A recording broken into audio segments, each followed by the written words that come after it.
How install concrete screws. Hex head concrete screws are easy to install concrete anchors for medium to heavy-duty applications.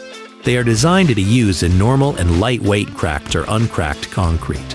This installation will require a hammer drill, masonry drill bit, and sockets. Hole size and hole depth are important when installing concrete anchors. You can measure and use tape to mark the depth to drill. We list the correct hole size and minimum embedment depth on the product details of each concrete screw.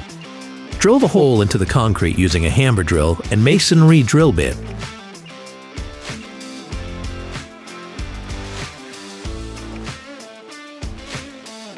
Clear the hole of any dust and debris so that the anchor can seat properly. Fasten your application using the concrete screw, adhering to recommended torque specifications based on your application.